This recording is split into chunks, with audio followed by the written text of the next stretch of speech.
السلام علیکم ورحمۃ اللہ وبرکاتہ۔ بسم اللہ الرحمن الرحیم، الحمد للہ رب العالمین، وصلی اللہ وسلم وبارک علی عبد اللہ ورسولہ نبینا محمد صادق الامین وعلی آلہ وصحبہ وسلم تسلیما کثیرا، اما بعد۔ اللهم علمنا ما ينفعنا وانفعنا بما علمتنا وزدنا علما وتقا وصلاحا يا رب العالمين۔ رب اشرح لي صدري ويسر لي امري واحلل عقدة من لساني يفقهوا قولي۔ یہ ہمارے قرآنی مثالوں کے دروس کا سلسلہ جاری ہے، اور ہم لوگ پڑھ رہے تھے ان 9th ٹاپک جو تھا کہ کافروں کے اعمال، اس کی ہم آج پڑھیں گے تیسری مثال جو اللہ نے سورہ نور میں ہی ذکر کی، اور جو پچھلی جو مثال تھی اس کے بعد اللہ نے یہ ذکر کی مثال۔ اور ہم نے پچھلے درس میں جو آخری مثال پڑھی تھی جس میں اللہ تعالیٰ نے کافروں کے اعمال کا ذکر کیا تھا، کس طرح کہ ان کے اعمال کیسے کہ سراب بقیعۃ، جیسے کہ ایک چٹیل میدان میں جیسا کہ ایک جو سراب ہوتا ہے جو دور سے پانی لگتا ہے، حتیٰ اذا جاء، جب وہ پہنچتا ہے اس کے پاس تو اس کو کچھ نہیں وہاں دکھتا ہے یا وہاں پر کچھ نہیں پاتا ہے۔ تو اسی طرح سے کافر کے اعمال بھی ایسی ہیں، کافر کے اعمال بھی ایسی ہیں، وہ دور سے اسے کچھ لگتا ہے لیکن جب جاتا ہے قریب تو وہ کچھ نہیں ہوتا، آخرت میں اس کے اعمال اس کو کچھ کام میں نہیں آئیں گے۔ تو اللہ نے پھر آگے فرمایا او کظلمات فی بحر لجی یغشاہ موج من فوقہ موج من فوقہ سحاب ظلمات بعضها فوق بعض اذا اخرج یدہ لم یکد یراہا ومن لم یجعل اللہ له نورا فما له من نور۔ یہ اللہ نے اس کی جو سابقہ مثال تھی اس کے بعد اللہ نے یہ پوری یہ مثال ذکر کی۔ اس کا معنی یہ ہے کہ یہ مثل ان اندھیروں کی ہے جو نہایت گہرے سمندر کے تہ میں ہو، جسے اوپر تلے کے موجوں نے ڈھانپ رکھا ہو، پھر اوپر سے بادل چھائے ہوں۔ الغرض اندھیریاں ہیں جو اوپر تلے پہ در پہ ہیں، جب اپنا ہاتھ نکالے تو اسے بھی قریب ہے کہ نہ دیکھ سکے، اور بات یہ ہے کہ جسے اللہ تعالیٰ نور نہ دے اس کے پاس کوئی روشنی نہیں ہوتی۔ تو یہ بھی اللہ نے ایک مثال بیان کی کافروں کے اعمال کے بارے میں۔ طبعاً بعض نے کہا کہ نا یہ دونوں ایک ہی مثال ہے، یا دونوں ایک ہی موضوع کے ہیں۔ بعض نے کہا کہ نہیں، اس میں نا یہ پہلی مثال تھی، وہ مثال بیان کی وہ تھی کہ کافروں کے یعنی آخرت میں کس طرح اعمال ہوں گے، اس کا کیا فائدہ ہوگا اور کیا نتیجہ ہوگا، اور یہ مثال دنیا کی اس میں ہے۔ اور یہ مثال کا معنی کیا ہے؟ اللہ نے جو مثال بیان کی کہ نا ایک او کظلمات کی اندھیریاں فی بحر لجی، ایسے سمندر میں جو بالکل کیا سمندر کی تہ ہے کہ نا سمندر کی بالکل آخری حصہ، ٹھیک ہے نا۔ تو پھر اللہ نے آگے فرمایا کہ نا جو سمندر یعنی جو عمیق، جو بالکل ڈیپ جو سمندر ہے اس کے اندر جو اندھیریاں ہوتی ہیں، جس کے اوپر ایک موج کے اوپر ایک موج، موج کے اوپر ایک موج ہوتی ہے، تو یہ سارے اندھیریاں ہیں۔ تو پھر اس کی بات ایک اور ایک اندھیری کیا ہے، میں فوقی سحاب، اس کے اوپر ایک بادل بھی ہے۔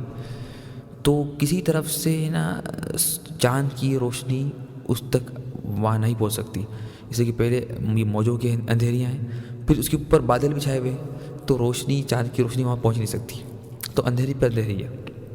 تو 3 اندھیریاں ہیں، ایک تو ڈیپ سمندر کی اندھیری ہے، جو گہرا سمندر ہے اس کی اندھیری ہے، پھر موجوں کی اندھیری ہے، اور پھر یہ بادل کی اندھیری ہے۔ تو حتیٰ کہ اتنی زیادہ اندھیری کہ اگر وہ اپنا ہاتھ نکالے تو شاید وہ اپنے ہاتھ کو نہ دیکھ پائے، یعنی اندھیری کی وجہ سے اپنے ہاتھ کو خود نہ دیکھ پائے۔ اذا خرج یدہ لم یکد یراہا، قریبی کہ اپنے ہاتھ کو بھی نہ دیکھ پائے۔ تو یہ جو ہے یہ اللہ نے یہ جو ایک سمندر کی جو مثال ہے، اللہ نے کہا کہ یہ مثال ہے کافروں کے اعمال کی اور کافر کی، اس کے اوپر شرک کی اندھیری، پھر جہالت کی، پھر شک کی، پھر حیرانگی کی، گمراہی کی اور گناہوں کی ہر قسم کی اندھیریاں اس پہ چھائی ہوئی ہیں، اور اس کے اوپر ایک کے اوپر ہے، اس کے اوپر ایک کے اوپر جمع ہے۔ تو پھر اسے کچھ بات سمجھ میں نہیں آتی، ٹھیک ہے نا۔ اس کے بعد نے کہا کہ کافر 5 اندھیریوں میں وہ نا لپٹتے رہتا ہے، اور لپٹتا ہے کہ نا ایک اس کی بات بھی اندھیری ہوتی ہے، کہ اس کا کام بھی اندھیرا ہوتا ہے، اس کا نکلنا بھی، آنا بھی، اور ٹھکانا بھی اس کا قیامت کے دن کیا ہے، اندھیرا ہے۔ پھر اللہ نے فرمایا ومن لم یجعل اللہ له نورا، اللہ تعالیٰ جس کو لیے نور نہ رکھے تو اس کے لیے اس کو کچھ نور نہیں ملے گا، اس کو کچھ نہ نور نہیں ملے گا۔ اور اسی کی نور سے اللہ کی طرف سے نور کا مالک اللہ تعالیٰ ہے، اسے اللہ نے فرمایا اللہ نور السماوات والارض، ٹھیک ہے نا۔ تو یہ اللہ نے مثال بیان کی کافروں کی حالت کی، جیسے کہ وہ لوگ ایک گہرے سمندر میں جو اندھیریاں ہوتی ہے اور اوپر سے بادل بھی ہے تو کتنا اندھیرا ہوتا ہے، ویسی ہی کافروں کی حالت ہے، کافروں کا اندھیرا ہے۔ اور اللہ نے یہاں پر یہ آیت میں 3 ذکر کیا ہے، 3 اندھیروں کی قسم، ایک تو سمندر کی اندھیری، پھر ایک موجوں کی اندھیری، اور ایک بادل کی۔ اسی طرح سے کافر بھی 3 اندھیروں میں ہوتا ہے، ایک اس کی جو غلط اعتقاد ہے، جو غلط عقیدہ، اس کی ایک اندھیری ہوتی ہے، اس کی غلط بات کی ایک اندھیری ہوتی ہے، اور غلط عمل کی ایک اندھیری ہوتی ہے۔ تو یہ 3 غلط چیزوں کی وہ اندھیروں میں ہوتا ہے۔ تو یہ ہے نا، تو یہ اللہ نے مثال بیان کی، تو اس لیے ہمیں ضروری کہ ہم دعا کریں جو اللہ کے رسول صلی اللہ علیہ وسلم نے ہمیں دعا سکھائی، اللہم اجعل فی قلبی نورا وفی سمعی نورا وفی بصری نورا وعن یمینی نورا وعن شمالی نورا، اللہ تعالیٰ میرے دل میں نور رکھ، میرے کانوں میں، میرے آنکھ میں، میرے رائٹ پہ، میرے لیفٹ، میرے آگے، میرے پیچھے، میرے اوپر، میرے نیچے، ہر جگہ نور رکھی۔ دعا کرے انسان تو اللہ تعالیٰ اس کو نور عطا کرے گا۔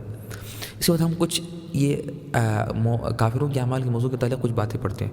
پہلے یہ کہ کافروں کے اعمال کا حکم کیا ہے، کافروں کے اعمال کا حکم کیا ہے۔ اصل تو یہ کہ کافر کا عمل نہ صحیح ہے نہ قبول ہوگا، کافر کا عمل کچھ قبول نہیں ہوگا، لیکن یہ ہوگا کہ دنیا میں اس کو کوئی بدلہ مل جائے گا، اگر اس سے اللہ کے لیے کیا تو اس نیکی کے بدلے دنیا میں کچھ اس کو فائدہ مل جائے گا۔ تو حدیث میں آتا ہے کہ اما الکافر فیطعم بحسنات، کہ اس کو کچھ فائدہ مل جائے گا دنیا میں اس کی نیکیوں کے بدلے، لیکن آخرت میں اس کے پاس کچھ نہیں رہے گا۔ اور ایک حدیث میں آتا ہے کہ فرماتی ہیں عائشہ رضی اللہ عنہا، انہوں نے کہا کہ رسول اللہ ابن جدعان، یہ کافر جاہلی زمانے کا ایک آدمی تھا، بڑا سخی تھا، بڑا وہ لوگوں کے کام میں آتا، تو فرماتی ہیں عائشہ رضی اللہ عنہا، یا رسول اللہ یہ جو تھا یہ جاہلیت میں وہ صلہ رحمی کرتا اور مسکینوں کو کھانا کھلاتا، تو کیا یہ کام اس کے کام میں آئے گا؟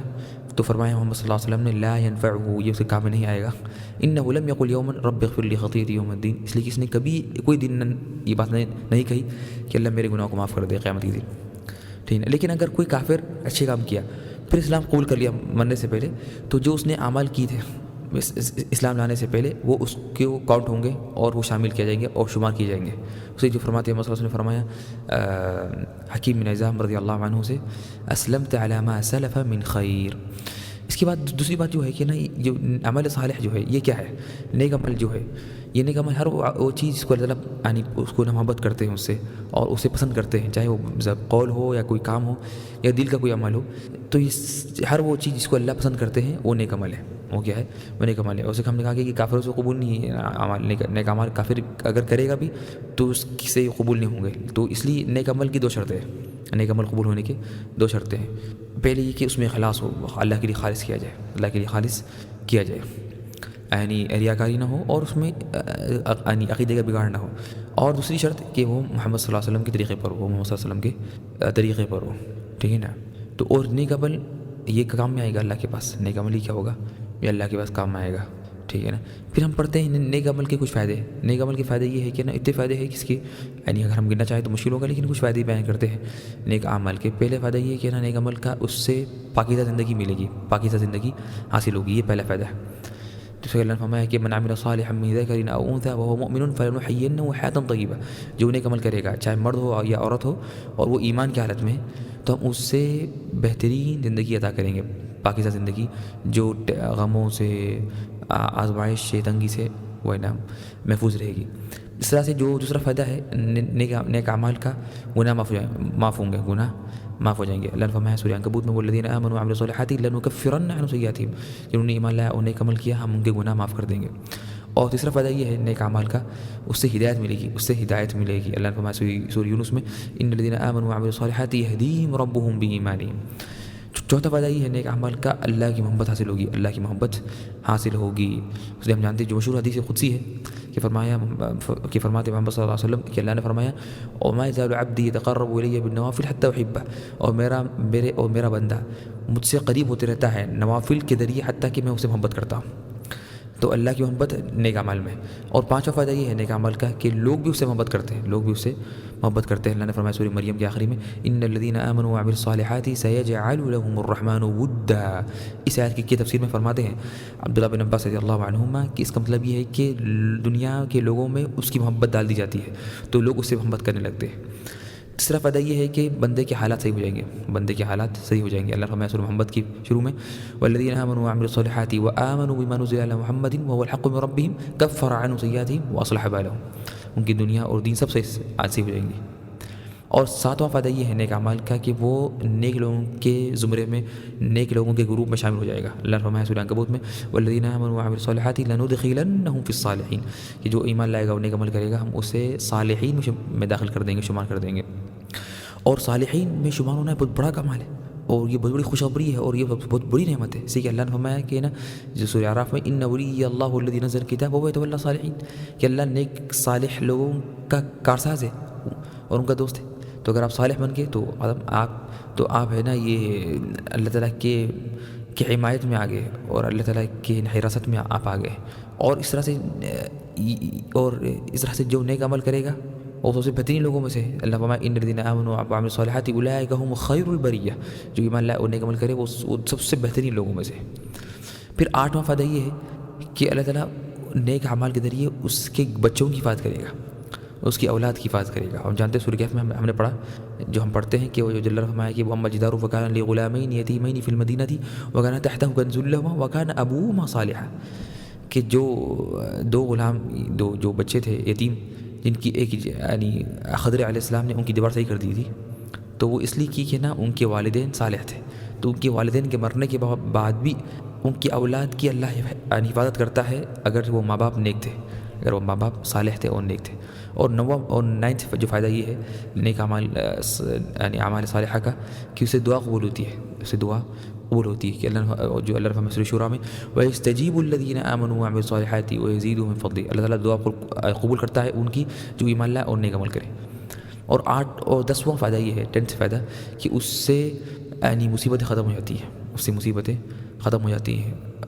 جسے فرماتے ہیں محمد صلی اللہ علیہ وسلم تعرف الی اللہ فی الرخاء یعرفک فی الشدہ. اللہ کو یاد کرو خوشحالی میں, اللہ تمہیں یاد کرے گا تنگی میں, اللہ تمہیں یاد کرے گا تنگی میں.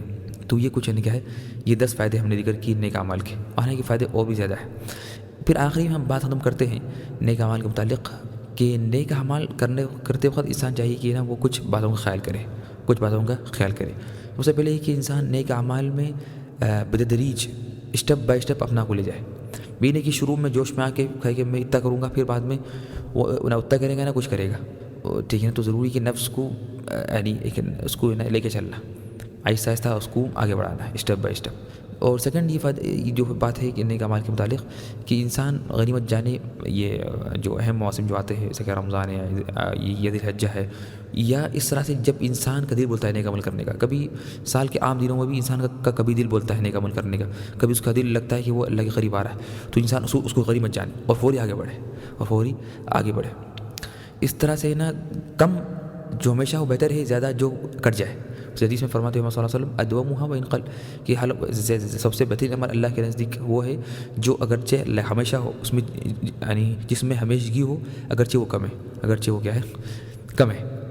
اور نیک اعمال بہت ہے اور عمر چھوٹی ہے, تو انسان ایسے کام کرنے کی کوشش کرے جس کا فائدہ زیادہ ہو. جیسے کہ نیک اعمال بہت ہے لیکن عمر چھوٹی ہے, تو انسان وہ اعمال کرے جس کا فائدہ زیادہ ہو. اور ہر انسان کی الگ ہے نیچر. کچھ کو علم میں اللہ نے برکت دی, کس کو بعض کو نماز میں, بعض کو روزے میں, بعض کو جہاد میں, بعض کو ذکر میں, بعض کو قرآن میں. تو ہر انسان کو جس میں اللہ نے برکت دی وہ والے فیلڈ میں آگے بڑھے اور محنت کرے. اور انسان آخری میں جانے کہ اس کی عمر بہت چھوٹی ہے, کبھی بھی اس کی موت آ سکتی ہے. یہ چیز جب انسان یاد کرتا ہے تو وہ نیک اعمال میں آگے بڑھتا ہے. تو جب بھی انسان کا دل اگر ہمت کم ہونے لگے تو وہ فوری یاد کرے کہ اس کی موت کبھی آ سکتی ہے, اس کی موت ہے نا کبھی بھی آ سکتی ہے. ٹھیک ہے نا. اور قبر میں کچھ کام نہیں آئے گا سوائے نیک اعمال کے. قبر میں انسان اکیلا ہوگا, صرف اس کے نیک اعمال ہی ساتھ میں آئیں گے.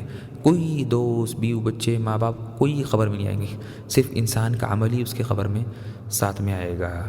تو اس طرح سے یہ ہم نے اس ٹاپک کے موضوع میں بھی ہم نے بات ختم کر لی جو کافروں کے اعمال کے بارے میں تھا. تو اللہ سے دعا ہے کہ اللہ ہمیں معاف کرے اور ہمیں نیک اعمال کی توفیق عطا کرے. سبحانک اللہم و بحمدک اشہد ان لا الہ الا انت استغفرک.